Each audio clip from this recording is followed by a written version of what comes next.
Hello everyone, চলে আসছি নতুন একটা রেসিপি নিয়ে। আজকে সুজির উপমা বানাবো।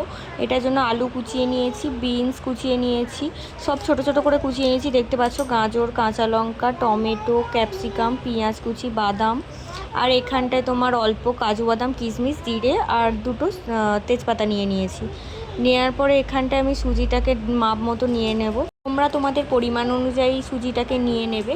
নিয়ে মিডিয়াম ফ্লেমে এটা একটু ভেজে নেবে, হালকা হালকা করে একটু ভেজে নিয়ে এটা তুলে নেবে।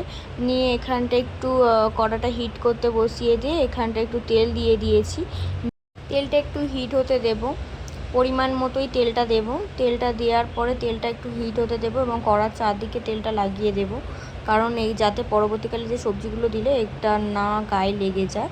জিরেটা দিয়ে দেবো। জিরেটা একটু গরম মতো হয়ে এলে, লাল লাল ভাব চলে এলে আলুটাকে দিয়ে দেবো। প্রথমে যেগুলো সিদ্ধ করতে টাইম লাগলে সেগুলোই আমি প্রথমে দেব।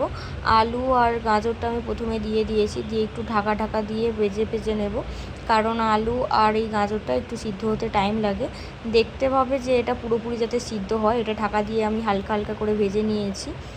নেওয়ার পরে এখানটা আমি বিনসগুলো দিয়ে দিয়েছি। বিনসগুলো দিয়ে একটু ভালোভাবে ভেজে নেব।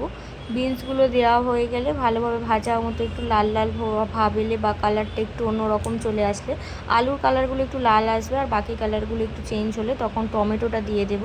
টমেটো, পেঁয়াজ এটা দিয়ে ভালোভাবে একটু নাড়িয়ে চাড়িয়ে নেব। লঙ্কাটা দিয়ে বাকি যে ছোট ছোট কুচি করে লঙ্কা রেখেছিলাম সেগুলোও দিয়ে দেব। দিয়ে ভালোভাবে এটা নেড়ে চেড়ে নেব। যতক্ষণ না কালারটা একটু চেঞ্জ হবে ততক্ষণ আমি ভালোভাবে এটা নাড়ব। নাড়ার পরে এখানটায় কাজু বাদাম, কিশমিশ, তেজপাতা যেগুলো ছিল সেগুলো আমি দিয়ে দেব। দিয়ে বাকিটা সব কিছু এটা দেওয়া হয়ে গেলে ভালোভাবে এটা নাড়িয়ে চাড়িয়ে নেব। বাদামটাও আমি দিয়ে দিয়েছি একসাথেই, আর বাদামটা দিয়ে ভালোভাবে এটা নাড়িয়ে চাড়িয়ে নেব। অনেকক্ষণ ধরে একটু নাড়াবো চাড়াবো, 2 মিনিট অন্তত কমসে কম নাড়াবো। এটা নাড়িয়ে চাড়িয়ে নেওয়ার পরে আগে থেকে ভেজে রাখা যে সুজিটা রেখে দিয়েছিলাম সুজিটা এবার দিয়ে দেবো। সুজিটা একটু ভালোভাবে এর সাথে 2 মিনিট ধরে নেড়ে চেড়ে নেবো, যাতে মশলাগুলোর সঙ্গে সুজিটা অ্যাড খেয়ে যায়। একটু সামান্য হলুদ দেবো, একদমই অল্প হলুদ দেবো, এটা কালারের জন্য, আদার্স কোনো কারণের জন্য না। হলুদটা যারা স্কিপও করতে পারো, হলুদটা যারা না দিতে চাও তাতেও সুন্দর লাগবে। নুন দিয়ে দেবো পরিমাণ মতো, একটু পরিমাণ মতো চিনি দিয়ে দেবো। চিনির পরিমাণটাও একটু অল্প রাখবে, আর নুনের পরিমাণটা যেমন দাও তেমনই দেবে। দিয়ে ভালোভাবে এটা নাড়িয়ে চাড়িয়ে নেব যতক্ষণ না এই হলুদ কালারটা চলে আসবে। দেখতেই পাচ্ছ আমার আস্তে আস্তে কালারটা চেঞ্জ হয়ে যাচ্ছে। কালারটা চেঞ্জ হয়ে হলুদ কালার চলে আসছে।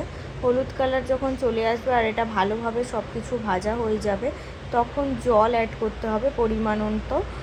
একটু জল অ্যাড করব, একটু একটু দিয়ে জলটা দিয়ে করব, কারণ হচ্ছে কি এটা বেশি জল দিয়ে দিলে এটা মানে একটু অন্যরকম হয়ে যাবে, তখন আর এই সুজির উপমা জিনিসটা থাকবে না। তো পরিমাণ অনুযায়ী জল দিয়ে কিছুক্ষণ নাড়িয়ে চাড়িয়ে নিলেই এটা তৈরি। দেখতেই পাচ্ছ এটা কতটা ঝুরঝুরে হয়েছে। এটা আপনারা নাস্তার জন্য বাড়িতে ট্রাই করে দেখতে পারেন, আর ভালো লাগলে লাইক কমেন্ট শেয়ার করে দেবেন। আজকের রেসিপি এই পর্যন্তই। কাল দেখা হবে নতুন একটা রেসিপি নিয়ে। Bye bye.